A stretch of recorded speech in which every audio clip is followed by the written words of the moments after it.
Haya basi, katika jina la Yesu Kristo na wakaribisha nyinyi wote kwa uwezo wa Roho Mtakatifu na kwa upendo wake Mungu.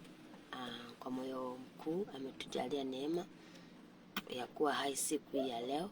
Tuna sababu ya kumshukuru Mungu. Karibuni sana my brothers, my sister, kwa ajili ya neno usiku ya leo, wakati mahali popote ulipo.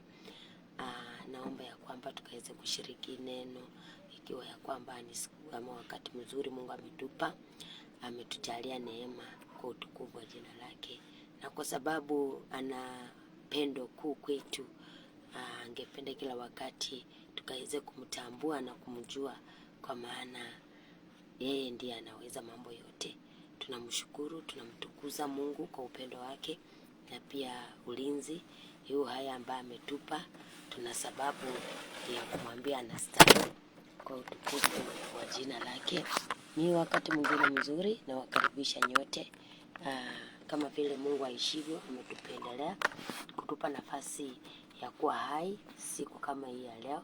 Ni kwa ajili ya wema wake, nasi tunamshukuru. Pia kuna wengi ambao hawajaweza kuona wakati kama huu. Kuna wengine ni wagonjwa, kuna wengine nao pia wamekufa. Wakati tunaona kwamba ubuheri wa afya, Mungu ni mwaminifu. Hatuna budi kumshukuru.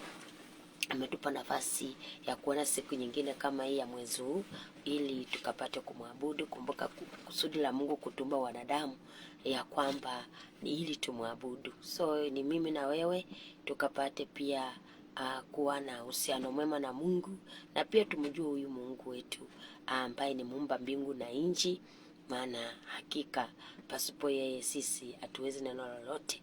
Nami nina sababu ya kumshukuru sana pia kwa ajili ya kunipa nafasi kama hii, ili tukaweza kushiriki neno kwa pamoja. Popote ulipo, karibu sana na ukaribisha ndugu dada katika Kristo Yesu kwa upendo wake, ili tukaweza kushiriki neno, maana hakuna Mungu mwingine kama wewe. Ningependa tukapate kuomba ndiposa tukaweze kuanza neno ya siku ya leo, na Mungu ataweza kutubariki. Acha tuweze kuabudu kidogo.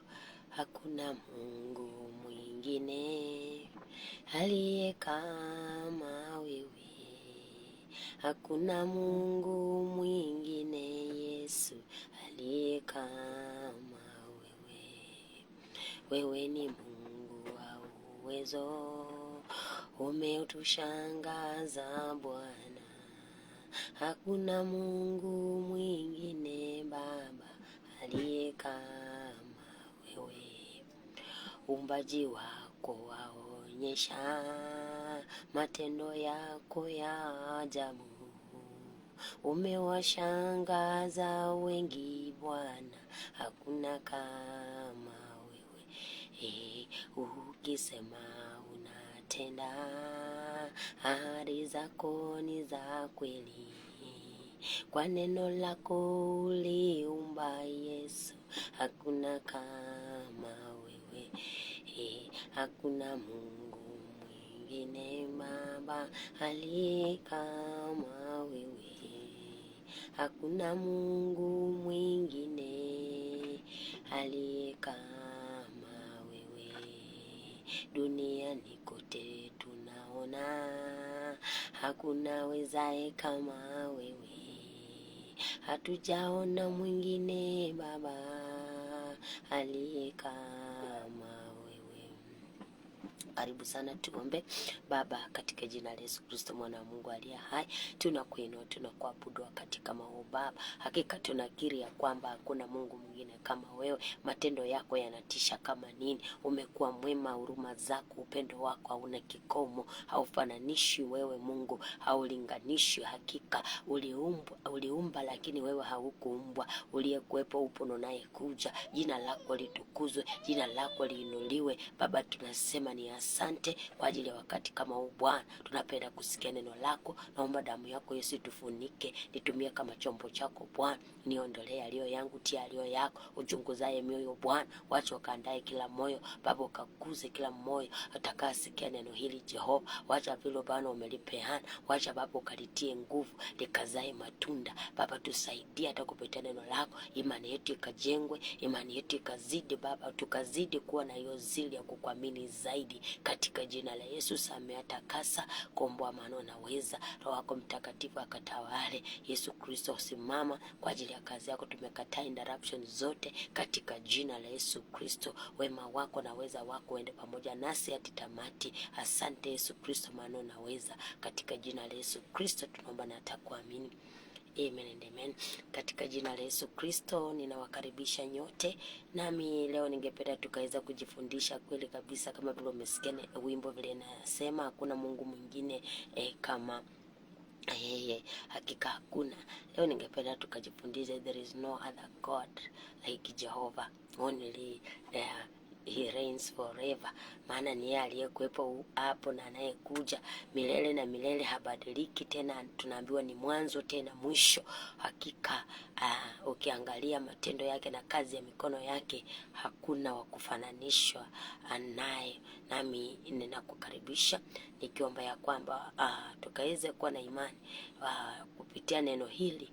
Najua kwamba Mungu ana jambo la kutufundisha, ili na sisi pia tukazidi kumwamini. Tujue ya kwamba watu wengine wanasema kunanga Mungu, lakini na kuhakikisha kwamba there is God. God is real na ako yeye, yani anaishi milele. Mtu asikudanganye. Kama vile nilikuwa nakwambia wakati mwingine kwamba mtu asikudanganye. Kuna wengi wanadanganyika wakisema there is no hell, wengine wanasema hakuna mbingu. Nakwambia mbingu ipo, na usidanganywe ukikuambia hakuna mbingu. Watu asikudanganye kwamba hakuna hell. Hell is real and very hot, na pia heaven is real. So ni mimi na wewe kuchagua. Matendo yetu, tabia zetu ndio zitaonyesha which side are we, yenye tumechoose, kama ni kingdom ama ni destruction. Yani ni kwa ajili yako na kwa ajili yangu, kila mmoja kujichunguza. We examine ourselves na tuna choose the right path, ama right way to follow Jesus Christ as the way, the truth and life. We surrender all to him because ni yeye tu na hakuna mwingine. Tukianza katika neno la Bwana, kitabu cha Saburi. Niko hapa na Biblia, nimependa tukapenda kujifundisha Saburi ya tutaanza tu kwanza Saburi ya 68, Psalm 68 kwa hapo tu 20. Kwa mwanzo, kwa kuanza inasema Saburi 68 pale 20. Mungu wetu ni Mungu wa kuokoa. Mungu wetu ni Mungu wa kuokoa, na njia za kutoka mautini zina Yehova Bwana. Haleluya. Tunaambiwa pale katika neno la Bwana, tunakwambia tunajifunza no other God like Jehovah. Hakuna. Sasa tunakaambiwa katika neno la Bwana, Psalms pale tumeanzia Psalms 68 pale kuanzia 20, ya kwamba Mungu wetu ni Mungu wa kuokoa. Na tunaambiwa njia za kutoka mautini zina Yehova Bwana. My brother, my sister, labda unaweza sema nitaokoka aje? Hii wokovu nitatoa wapi? Ama hii hali yenye napitia, hii kitu inanisumbua nitaiacha aje? Tunaambiwa only God is the one who can change life, is the one who can save us. Tunaambiwa ya kwamba Mungu wetu Yesu, yani ninakwambia muumbaji wetu wa mbingu na nchi, na mimi na wewe, kama vile alitumba kwa mfano wake mwenyewe. Tunaambiwa ya kwamba yeye mwenyewe ni Mungu wa kuokoa. Na kama unatafuta njia za kuepuka na hiyo mauti ya milele, yani hellfire, anasema sina yeye mwenyewe. Yani yeye mwenyewe ndiye anaweza kutuokoa mpaka akatuepusha na hiyo mauti, ama akatuepusha na hiyo njia ya jehanamu ya moto wa milele. Iko tu kwake. So hii siri ni kumjua huyu Yesu, ni kumjua huyu Mungu wa kweli, huyu Mungu wa kweli wa kuokoa, huyu Mungu wa kweli wa kututoa. Akona power, uweza mpaka wa kututoa katika mauti. My brother, my sister, maana kwa hii dunia kweli kabisa, kweli usipomjua huyu Mungu, unaweza sema unatembea, lakini kweli kabisa unaweza kuona yani like walking dead. Kwa maana kama Yesu hayuko ndani yako, kama Mungu huyu mjui, tutaonekana wafu. Kama tunafanya mambo ya dhambi kwake, kwa Mungu tutakuwa tunaonekana wafu, maiti. Kwa maana ndio unaona ya kwamba alitupa mwanawe pekee, ili ya kwamba katika kumwamini tupate wokovu, katika kumwamini tutoke katika njia za mauti. Yeye mwenyewe ndiye ametuambia pale, ukisoma John pale 8, ametuambia John pale 8:12 ama 12, anasema nini? He the light of the world. Na anasema mtu mwenye anamfuata huyu Yesu hata kaa gizani, hata tembea gizani. anasema bali atamwangazia hii nuru ya uzima, hii nuru ya uzima ya kututoa mpaka gizani ina Yesu Kristo, hii nuru ya uzima ya kututoa mpaka tukapate wokovu ama tukapate kuokoka. Anasema hakika hiyo uweza iko tu na Jehova Bwana. So it is not by power, not by might, ni kumjua huyu Mungu wa kweli anayeokoa. Maana si nguvu zetu. Usisema ati naendaga kanisani ninaomba ati najua. Hapana, huyu Mungu wa kweli kweli kabisa umemjua. Uhusiano wetu na Mungu ikaje? Kama tumeambiwa Mungu wetu ni Mungu wa kuokoa. So sijui hiyo ni nini inawezafanya kwamba we cannot believe that our God is the one who can save us. My brother, my sister, hakika only Jesus can save our soul. Dini ya Yesu kutuokoa. Hata kama ni mambo ya kidunia, hata ujue ukuya kwamba you are fame, ujue uko famous, uko na kila kitu, but without God.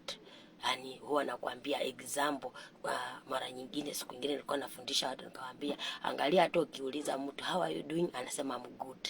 Nikasema lakini ukisema I'm good but andika hiyo jina good chini, ondoa God, una remain zero. So without God, yani tunakuwa tu zero. Unaweza sema I'm good, I'm doing well, ninafanya vizuri, but without God tutakuwa tu zero, yani nothing. Na ndio tunaambiwa sasa no other God like Jehovah. Yani yeye anaokoa mpaka ako na nguvu na uwezo wa kututoa mpaka mautini, my brother, my sister. Na ni yeye alishatuambia hivyo. Acha tusome tena neno la Bwana pale kitabu cha Yohana, John. Tutie hiyo neno nguvu la wokovu katika jina la Yesu, ama Mungu kwetu ni wa kuokoa. John, katika jina la Yesu Kristo ndaweza kusoma pale John 5.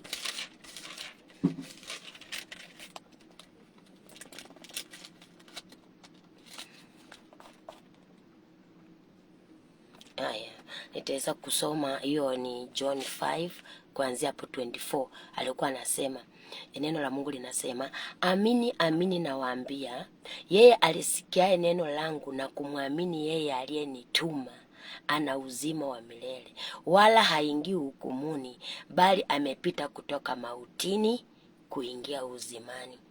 Haleluya. So tumesikia hiyo neno kaka dada, ya kwamba mimi na wewe lazima sasa tukubali kusikia neno la Mungu, na tusisikie tu, yani tunakubali kuamini, ili ya kwamba huyu Mungu wetu ambaye anaokoa aweze kututoa katika hii nguvu na uweza wa kutoka mautini. Lazima pia tukubali neno lake, tukubali kuliamini. Na pia anasema ya kwamba, maana yeye ametuambia ya kwamba mtu kweli kabisa mwenye anasikia neno lake na kumwamini na kuamini hii neno, anasema yeye yani na kuamini aliyemtuma ambaye ni Yesu Kristo, ambaye ametumana hii neno, ana uzima wa milele, wala hata ingia hukumuni, bali amepita kutoka mautini kuingia uzimani. My brother, my sister, yani ukimwamini huyu Kristo Yesu, yeye ndiye ako na uwezo tu wa kututoa mautini.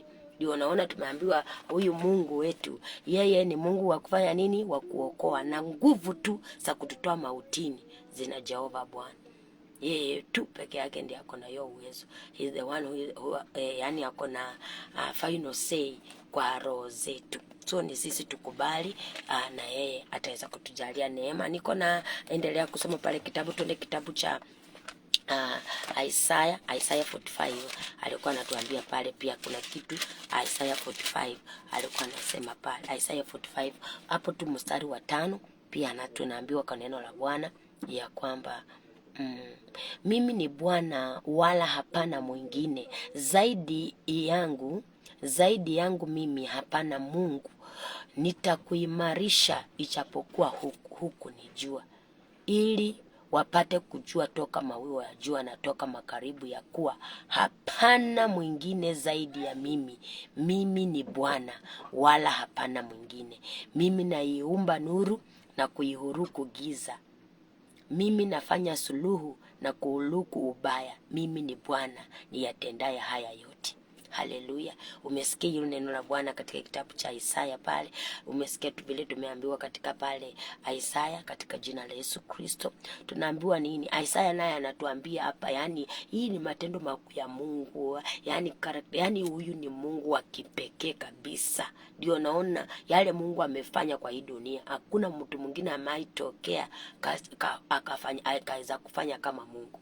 Na ndiposa tunaambiwa kwa neno lake, anasema ya kwamba mimi ni Bwana, wala hapana mwingine zaidi yangu mimi. Hapana Mungu, haleluya, zaidi yake, yani aliyeumpa mbingu na nchi. Yani tunaambiwa pale Mwanzo 1, Genesis 1, yani tunaambiwa tu kwa neno, yani Mungu yeye alikuwa anasema na iwe, ikawa.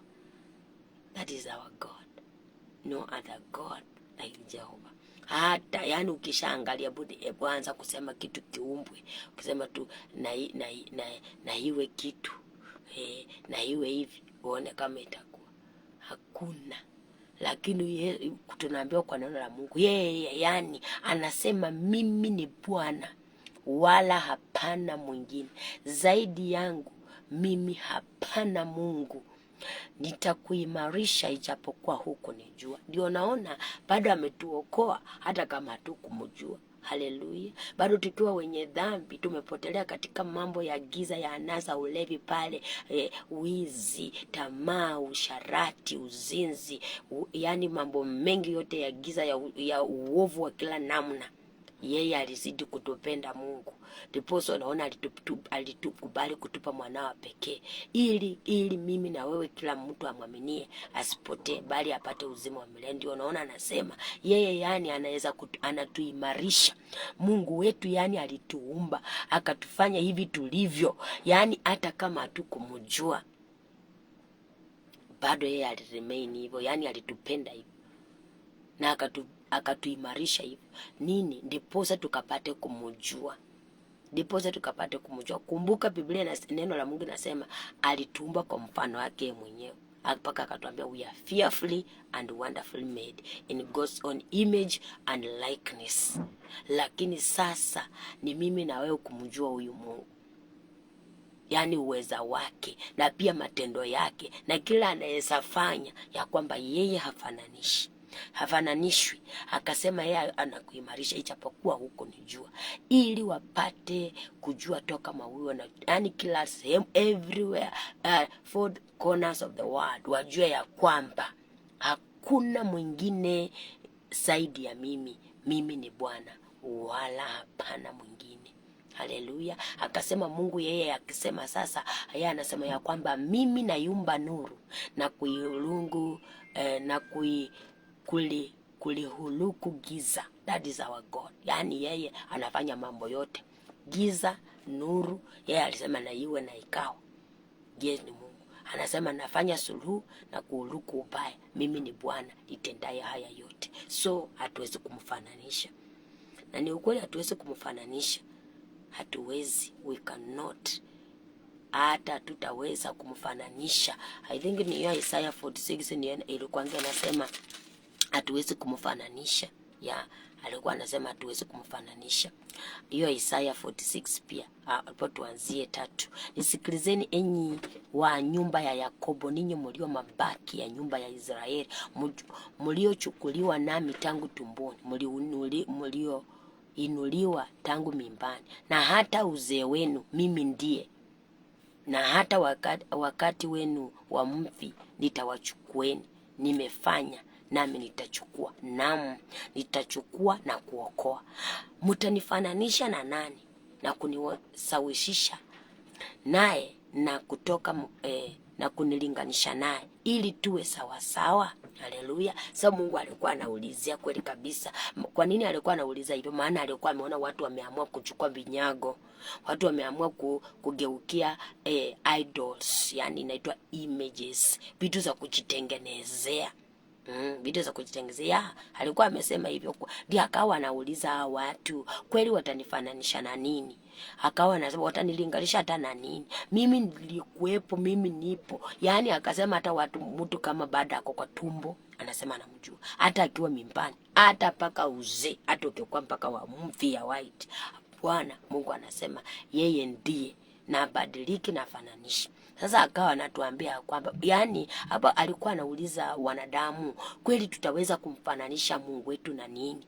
Mungu wetu yeye akai kwa dini, yeye huwezi muambia ati anafanana kama kitu fulani ukaweza kukitengeneza. Mungu yani yeye ni wa kipekee katika jina la Yesu Kristo. Na ndiposa anatuambia ya kwamba huwezi kumfananisha wala kumsawaisha au mlinganishi na chochote ati awe sawa sawa nacho. Yeye tu peke yake is very unique, na yeye anasema utukufu wake huwa shei na wanadamu. Yani utukufu wa Mungu, huwezi chukua utukufu wa Mungu uanze kuiweka kwa vitu vinaonekana na macho.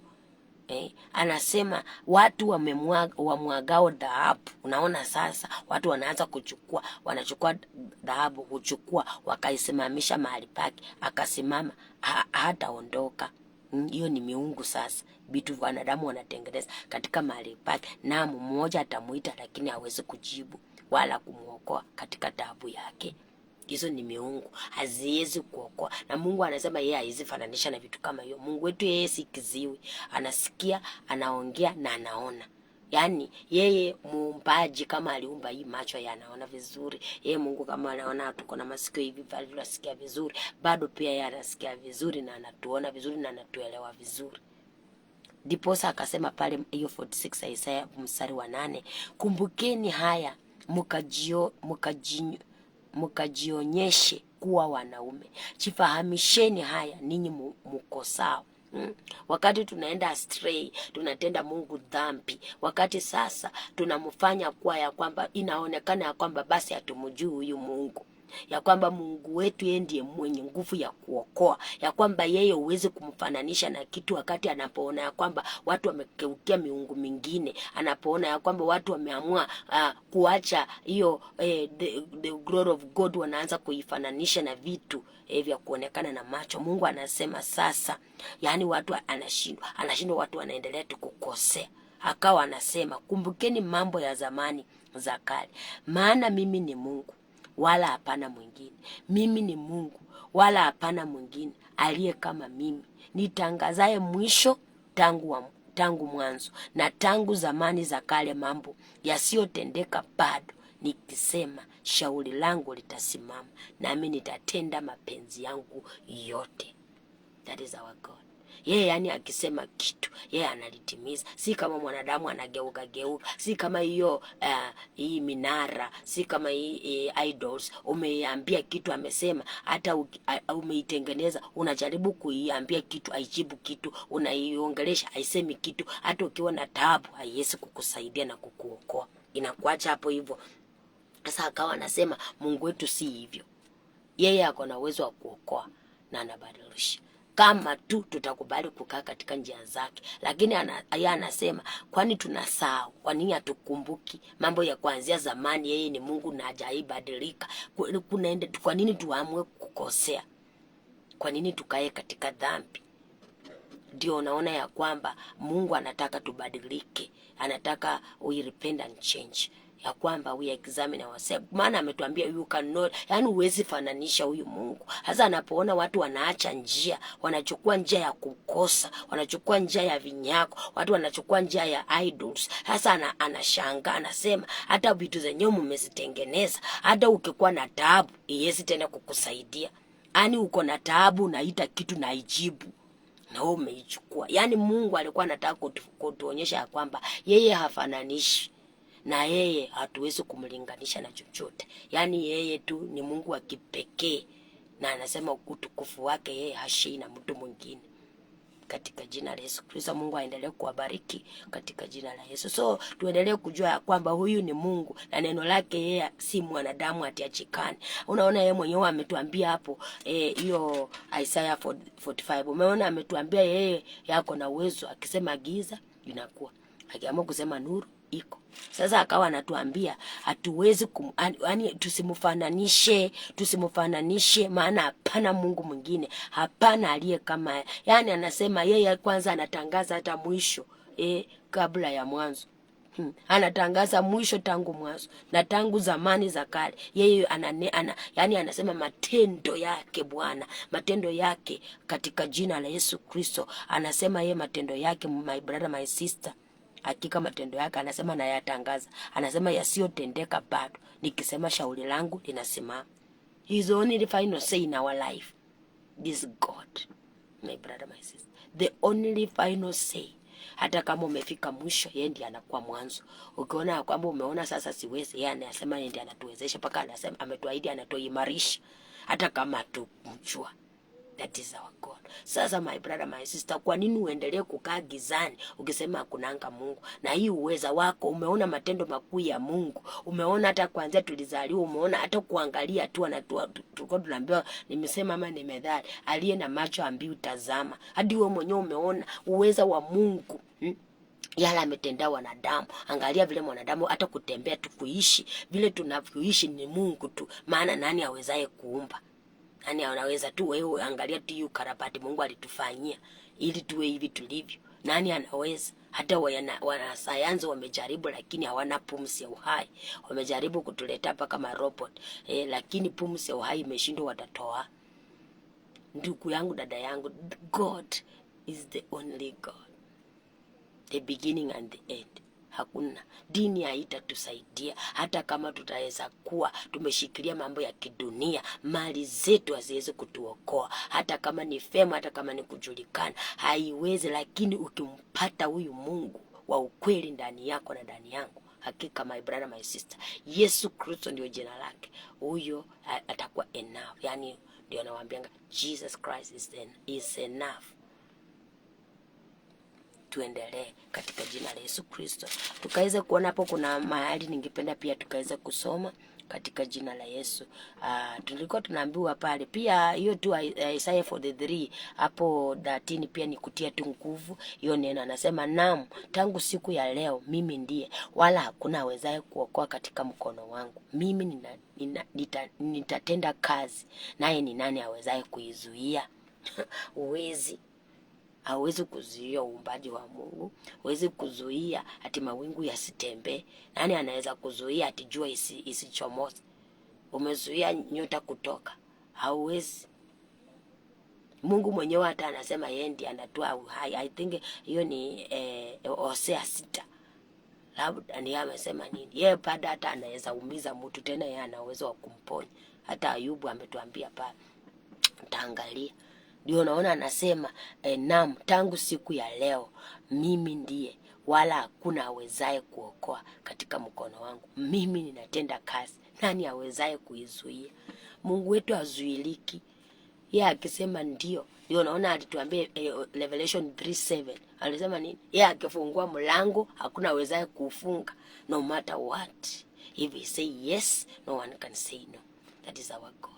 Na yeye akiamua kuokoa mtu, na mtu akuwa amemaanisha na aokoke kabisa, my brother, my sister, huwa ampoteze mtu.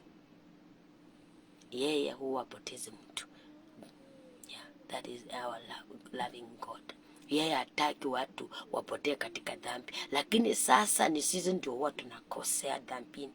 Ndio naona sasa ukiendelea, Mungu akiendelea kukupea neema ya kukiimarisha ili tumjue, hata kama hatu kumjua kupitia damu ya mwanae kondoo Yesu Kristo, na sisi tunaendelea katika njia, tunachukua vinyako, unaenda kwa waganga, unakuwa mtu unaacha Mungu, unaenda kuanza kukusa, you are sold to the devil, unakuwa agent of the devil badala ya kuwa agent of Christ, witness of Christ. Unaanza kukuwa mtu wa usharati, wizi, mambo ya giza. Sasa Mungu dema anakuonyesha upendo, na wewe unaendelea kukaa kwa dhambi, unaendelea kupotea. Sasa hapo ndio sasa anashangaa, anauliza kweli utaendelea kuasi? Yaani ukumbuki matendo makuu ya Mungu. Sisi hatukumbuki. Kwa nini tukosee, tuenende katika dhambi wakati Mungu ametuumba kwa mfano wake mwenyewe? Kwa nini tusikae katika utakatifu kama vile Mungu mwenyewe ametupenda na akatuweza kutupa nafasi kama hii, akatuimarisha hata kama tukumjua? Haya, anasema yeye anatenda kazi yake na azuiliki, na anasema zaidi yake hakutakuwa na mwingine. Hata kama unaamua kumfananisha, anasema hata ukichukua miungu utengeneze dhahabu yako, uchonge miti nini, misumari, anasema hiyo iweze kutuokoa. Maana iko, hata kama utaiweka mapua haitapumua, na hata kama utaiweka mdomo ukiuliza kitu haitakujibu, kwa maana haitatuokoa na taabu zetu. Lakini huyu Mungu wetu umeona hiyo Psalm 68 verse 20, tukaambiwa Mungu wetu ni Mungu wa kuokoa, na anasema njia ya kutuokoa kutoka mautini zina Jehova Bwana, hakuna mwingine zaidi yake. So inatupasa tumwamini, tumpende na tukubali kumuisha. Tuendelea kuangalia hapo. Umesikia Mungu anasema yazuiliki. Twende neno la Bwana tuangalie hapo nayo karakta ingine ya Mungu pia hapo, tuangalie Mungu wetu. Twende hapo Deuteronomy 32. Kiangalia hapo Deuteronomy 32 mstari wake wa kuanzia 39, anasema hivi: fahamu sasa ya kuwa mimi, naam mimi ndiye, wala hapana Mungu mwingine ila mimi. Naua mimi, na uisha mimi. Nimejeruhi, tena naponya, wala hapana awezaye kuokoa katika mkono wangu. Maana nainua mkono wangu mbinguni na kusema, kama mimi niishivyo milele. Yeye ni Mungu anaapa hivyo, kama yeye aishivyo milele. Ndipo unaona tunaambiwa kwa neno lake. Anasema sasa hataki tukae gizani tu hivyo. Yaani anataka tujue. Ndio unaona tunaambiwa fahamuni sasa ya kuwa mimi. Naam mimi ndiye, wala hapana Mungu mwingine ila mimi. Naam mimi naiusha mimi. Nimejeruhi, tena mimi nitaponya. That is our God. Wacha mwingine venye wanajiulizia, kama Mungu angekuwa sasa Mungu wa upendo, ya huyu Mungu sasa angekuwa ati Mungu mzuri, angekubali watu waende jehanamu. Wewe kwa nini uache dhambi? Hujasikia God is holy? Kumbuka pia hiyo First John ametuambia God is holy. God is love. Ndio hatujakata, lakini usisembe utaendelea tu kwa dhambi. Hebu nikwambie my brother my sister, hata tufanye example. Angalia mambo ya kidunia. Mtu ameandikwa kazi katika kampuni, amepewa rules and regulation ya kufuata maagizo, na yeye anaendelea kuasi. Ataendelea kufanya kazi hapo? Atafutwa. Ni kufukuzwa, atafukuzwa. Ni kufukuzwa, atafukuzwa. Lakini angalia Mungu wetu ni mwaminifu. Yeye anatupenda sana, maana yeye anatupatia another chance. Lakini kwa kampuni ni kufutwa, utafutwa, kwa maana uchatii maagizo ambao wamepeana sheria na instruction ya hiyo kazi. Lakini watu wa Mungu ukiwaambia Mungu wetu naye ni mtakatifu, tukiendelea katika dhambi, he cannot tolerate sin. God is holy. Ukiendelea katika dhambi, ametuambia aje? Hata yeye kuua anaweza ua mtu. Huyo ni Mungu. I think acha tusome ni 2 Samuel chapter 2 usikie hapo. Anaitwa Ana alikuwa anatuambia kitu hapo. Nitasoma ni 1 Samuel. 1 Samuel alikuwa tunaambiwa hivi. 1 Samuel 2. 1 Samuel 2.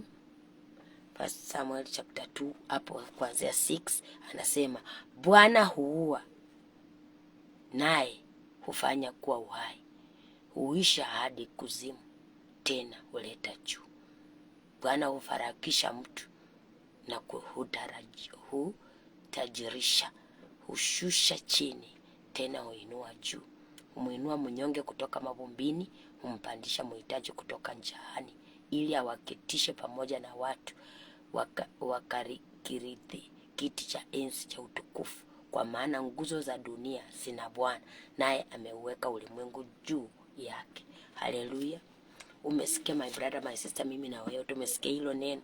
Tunaambiwa ya kwamba Mungu yeye naye akiona tunaendelea katika dhambi. Kumbuka wakati wa Amaleki, wakati watu walikosa kutii, waliendelea kuasi, wakiambiwa neno tubu, geukieni Mungu, acha hizo njia mbaya, tuache uovu wa sharati, waacha mambo ya wizi, tuache mambo ya mihadarati, tugeukie Mungu, tuache uzinzi, tuache uongo, tuache mambo ya kulagai wengine, dhuluma, my brother my sister, na kunyanyaza wengine. Watu waliendelea wakisema tukeukia Mungu, hawakukubali. Wakati Sauli alitumwa, hatukuambiwa ataspe mtu, aliua. Mungu aliamua kusema auwe paka tutoto. My brother my sister, ndio naona hapa kakaangu, dadangu, Mungu anaona hata pia mtu anaitwa Hana anasema nini? Anasema yeye ameshajua Bwana huua. naye hufanya kuwa uhai. So huwezi linganisha huyu Mungu. Anasema Mungu yeye achunguzika, uweze chunguza Mungu. Na tena umesikia hapa amesema yeye kazi yake naye akiamua hazuiliki, yaani akisema anatenda, na yeye ndiye amekusudia, kila amekusudia kinafanyika. Hiyo ni Lamentation 3. Anasema hakuna kitu inaweza fanyika kama Mungu achakubalia. Ukisoma pale Maombolezo 3 ukiteremka utaona tu hapo neno.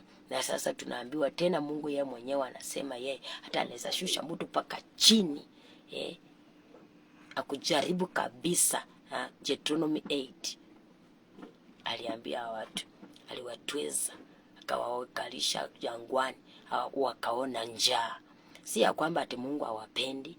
Anasema alikuwa anawatweza ili awajaribu, ili mwisho awainue, ili ajue roho zao, ajue msimamo kweli umeokoka. Ama unaonanga wakati mwingine watu wakiwa na shida ndio wanasema Mungu Baba, Mungu tukumbuke, Mungu mimi ni wako. Lakini mambo yakikuwa mazuri, hata kumuomba huyo Mungu mwenyewe hata ukumbuki. Unaona, yani ulishafika, kile ulitakuwa ulishapata. Kama mwingine kama alikuwa anaenda kanisani, sasa kama alikuwa anaenda kanisani wakati hajapata kazi, anasema Mungu nisaidie, sasa amepata kazi. Sasa ile kazi imepatikana tena, anasema sasa hata na hiyo muda na Mungu tena. Lakini wakati alikuwa ana uwezo, alikuwa anakuwa available for God. Lakini shughuli za dunia, mambo mengi, sasa hii amemtenga na Mungu. Tuangalie sana my brother, my sister. Umesikia huyo Mungu wetu ni Mungu wa kuokoa, lakini usisahau pia anaweza ua mtu. Kama tukiendelea kuasi, pia tusisahau anasema yeye hata anisashusha mtu mpaka chini kabisa, na pia ako na uwezo wa kuinua mtu mwenye ametii. Ndio naona alituambia Isaya 1:19 tukikubali na kutii. Kama tutakubali kujiosha, tunyenyekee, tujitakase, tuondoe uovu, tuache njia zetu mbaya, Mungu yeye anasema yase tukikubali kutii neno lake, tukae kama vile anasema. Anasema yeye sasa tukikubali na kutii tutakula mema ya nchi. Lakini pia ametuapia hapa maonyo, lakini tusipotii, tukikataa, anasema tutaangamia. So ni wewe na mimi. Huyu Mungu wetu yeye habadiliki, na amesema yeye ni Mungu wa kuokoa. Lakini sasa my brother, my sister, ni jukumu lako na ni jukumu langu kukaa vile anasema, kwa maana neno limetuambia vizuri. Pia tukiendelea kuasi, tusisahau hiyo ni 1 Samuel 2 hapo kuanzia 6. Pia tusisahau Bwana Mungu pia yeye huua naye tena, lakini wale wanatii ana uwezo wa kuwahuisha. Pia usisahau tukiendelea kuwa na kiburi na ignorance, tukiendelea kutenda dhambi na kuasi na kuacha sheria ya neno la Mungu na kukosea huyu Mungu na kumfananisha na vinyago, unaacha njia, unaenda kwa waganga, watu wanaamua kuasi tu, yani dhambi. Anasema pia usisahau tena anaweza kukushusha mpaka chini, lakini wale nao wakutii ana uwezo wa kuweka juu. So ni mimi na wewe kugeuka katika jina la Yesu Kristo. Mungu atusaidie my brother, my sister. Tumesikia hiyo Deuteronomy alikuwa anatuambia hapo, tufahamu sana na tujue, tusisahau Mungu mwenyewe anajeruhi. Pia ukisoma pale Ayubu utaona Job alikuwa anasema pale, ukisoma Job pale 5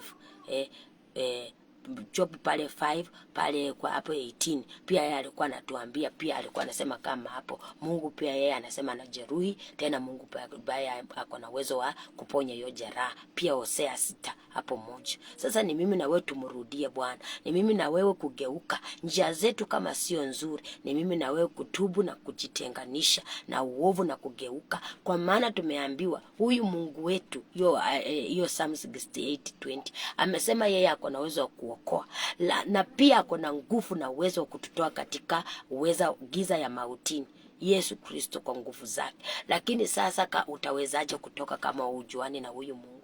Are you really born again? Umepeana maisha yako kwa Bwana? Have you surrendered your life to Jesus? Huyu Mungu kweli mumejuana na yeye? Ama unakuwa kama watu wengine wanasemanga tu mimi naendaga kanisani. Unasema unajuana na huyu Mungu, naendaga kanisani. Unajua umejuana na huyu Mungu, uhusiano wako na Mungu ikaje? Naombanga. Sasa unashindwa, badala mtu ajiulize kweli, by the way uhusiano wangu na Mungu ikaje? Hata kama watu ndio kwenda kanisani naenda, hata kama ninaomba, hata kama ndio namtumikia Mungu, but what about my relationship with God? Do you know this God? Maana kweli kabisa, my brother, my sister, tukidanganyika na dini, tukidanganyika, unaona waputu tumeambiwa pale Isaiah 45, tukaambiwa Mungu hakuna Mungu mwingine zaidi yake. Na hapo 46 ametuambia tuangalie, tusikuje tukafananisha Mungu, maana yeye afananishwi. Akasema hata tukichukua vinyago, yeye huwezi mfananisha, maana anasema hata ukichukua dhahabu, vitu zako, hata ukitengeneza miungu, hata ukiwa na taabu, amesema haitakuokoa. Maana wakati umetengeza miungu unasema ati yeye ndiye Mungu, umetengeza mfano unasema ni Mungu, yeye kitu ambaye ni mbao, mwingine dhahabu, fedha, unachukua tu unasema unaenda kuabudu kiomba. Anasema hata ukiomba, ukiambia kitu haijibu kitu. Siku ya taabu kiililia ukiongelesha haisemi na Yesu kutuokoa. So tukaambiwa Mungu wetu yeye afananishwe. So tukiendelea kuasi na kuendelea katika njia za uovu na dhambi, na wakati Mungu ametupa nafasi ya kuishi, nafasi ya kubadilika, nafasi ya kumjua, ile hali sisi tuendelee kufanya mambo maovu, anasema Yesu sasa anaweza amua kuua mtu, na pia anaweza amua kutia uhai. Tena yeye anasema yeye anaweza amua hata kufarakisha mtu awe fukara kabisa, na pia anaweza ona mwenye ametii na kukaa vile anataka akamtajirisha. So my brother, my sister, tukubali huyu Mungu, unganika na Mungu ya kwamba yeye tu ndiye ako na uwezo wa kutusaidia na kutuokoa. Hatuna msaada mwingine, hatuna msamaha kwa mwingine. Ni yeye tujue, pia ametuambia fahamuni ya kuwa naam, mimi ndiye wala hapana mwingine ila mimi, na huwa mimi. Hiyo ni Deuteronomy 32:39. Amesema huyo Mungu mwenyewe anasema na huwa mimi na huisha mimi, nimejeruhi tena naponya. So my brother, my sister, tukitaka msaada wa Mungu, ninakuomba katika jina la Yesu Kristo tukapate kugeuka. Alikuwa anaambia Musa aenda ambie wana wa Israeli, kusoma pale kutoka pale 6 hapo kuanzia 7 hapo 8. Alikuwa anasema hakuna mwingine, no other god like Jehovah. Akawa anamwambia hakuna, ni mimi nimesema nimewatoa, ni mimi nitawasimamia. Lakini sasa unajua Mungu yake ahidi kitu, bado anapeananga instruction. Nana kama vile alikuwa na wana wa Israeli wakati aliwaambia ahadi ya kuwatoa Misri kuwapeleka nchi ya Kanaani, bado tusisahau aliwapea maagizo ya kufuata. Na pia tusisahau before wafike Kanaani bado kulikuwa na jangwa, bado jangwa lenyewe bado kulikosekana maji, wakaona kiu, wakaona njaa. Mungu akawapea mana za mbinguni. Pia usisahau bahari ya Shamu ilikuwa huko, na usisahau pia majeshi ya Farao ilikuwa pia na wafuata. My brother, my sister, hii Mungu kumjua ni pia kustahimili, anapenda uvumilivu. Na ndio naona ametuvumilia sana, bado hata sisi anatuvumilia tukitenda dhambi. Kwa nini sisi tusimrudie tukamjua huyu Mungu? Anasema Yesu Kristo akatuambia Yohana 14:6, anasema mimi ndimi njia, kweli na uzima. Hakuna mtu anaweza kurithi makao ya Baba kama atumwamini Kristo. Kweli my brother, my sister, maisha yetu kweli tukiangalia, kweli kabisa tunajuana na huyu Mungu, ama unakaa kama watu wenye nasema sijui kama Mungu. Ukiangalia matendo makuu ya Mungu, hadi kweli kabisa unaamini kuna Mungu. Hadi mimi huwa naambia mtu, hata ukisikia mtu anasema ati hakunanga Mungu, ati hao atheist, ndani yake conscience yake inamwambia there is God. Hata akikata bado tu anashuhudiwa ndani yake, maana God knows everybody. Anasema roho zote ni zake, you cannot hide anything from God. Ni mimi na wewe tukujiexamine, tukaweze kugeuka na kumrudia Bwana. Ametupa nafasi nyingine mzuri sana. My brother, my sister, let use this time where kama we are still alive, wacha to use this gift of life very well, maana judgment day is also coming.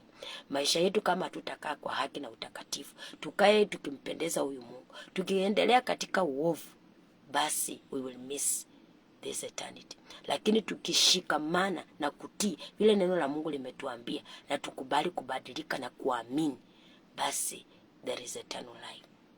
Ni upande wako na ni upande wangu, kila mmoja wetu ni kujiangalia, maana yeye anatupenda. Ndio unaona anatuambia neno kama hili. Ni Ufunuo wa Yohana, acha tuangalie Revelation pale 3, uone pale 19 anasema hivi. That is our God. Pia anasema nini? Hiyo pia ni karakta nyingine ya Mungu. Anasema Revelation 3:19 hapa anasema nitasoma Ufunuo Yohana 3:19. Anasema wote ni wapendao mimi na wakemea na kuwarudi. Basi uwe na bidii ukatubu. Tazama nasimama mlangoni na pisha. Mtu akisikia sauti yangu na kufungua mlango, nitaingia kwake, nami nitakula pamoja naye na yeye pamoja nami. Yeye ashindaye nitamridhia kuketi pamoja nami katika kiti cha enzi, kama mimi nilivyoshinda nikaketi pamoja na Baba yangu katika kiti cha enzi. Yeye aliye na sikio na alisikie neno hili ambaye Roho ayaambia makanisa. So ni mimi na wewe, my brother, my sister, tunaambiwa hili neno ya kwamba pia Mungu karakta yake nyingine, ukitaka kumjua huyu Mungu, pia yeye huwa anaoni people, ana rebuke, anachesa, wala anawapenda, lazima kudiscipline. Kama vile unaonanga tu duniani wazazi pia mtoto wake akikosea anamrekebisha, na hivyo Mungu hufanya hivi, na anatupea time. Yani anakuonya, anakurekebisha, anakutumia neno, anakutumia hata ndoto, hata vision, hata kwa neno, kwa mahubiri kanisani, hata mahali tu unapita, hata sokoni. Why? Kwa sababu anataka kusave your soul. Anataka kuchange, yani anataka utumke tumujue ya kwamba yeye ako na nguvu za kuokoa, na yeye pia tukiasi anasema pia ako na uwezo wa kutuangamiza. Sasa akawa anatuambia yeye wala anawapenda kwanza, anawakemea wakati unaenda kinyume, anakurudi, anakurejesha katika njia ili tutubu, tubadilike. Hapendi mmoja wetu apotee. Mungu ndio unaona Yesu Kristo ama Mungu wetu ni mvumilivu sana.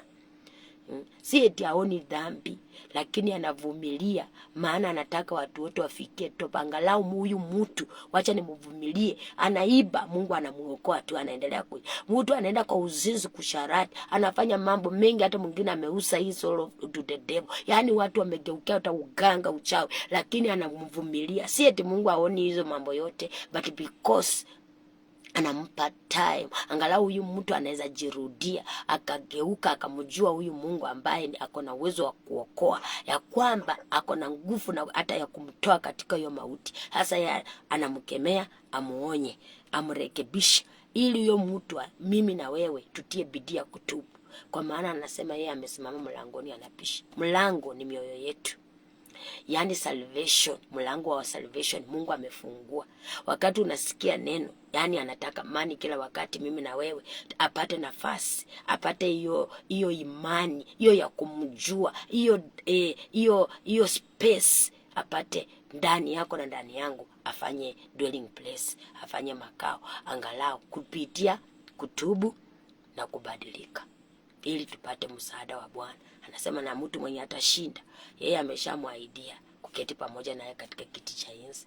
Neno la Mungu ni kweli and amina. My brother, my sister, hata nami ninaweza kukuachia na neno la Mungu pale kitabu cha First Samuel. Angalia, akasema First Samuel pale, tukimalizia tu hiyo sasa ni sio ya concluding, tujipime, tujiulize sasa, huyu Mungu kweli ametufanyia haya mambo, matendo makuu. First Samuel 12 hapo 24. Acha tuanzie 23. Inasema, lakini mimi hasha, nisimtende Bwana dhambi kwa kuacha kuwaombea ninyi, lakini nitawaelimisha katika njia iliyo njema na kunyooka. Mcheni Bwana tu, mkamtumikie kwa kweli kwa mioyo yenu yote, maana kumbukeni jinsi aliyowatendea mambo makuu. Lakini kama mkiendelea kutenda mabaya, mtaangamia ninyi na mfalme wenu pia. Sasa hapa ni mimi na wewe. Mungu ananena na sisi. Kweli tusimuendelee kumtenda Mungu dhambi.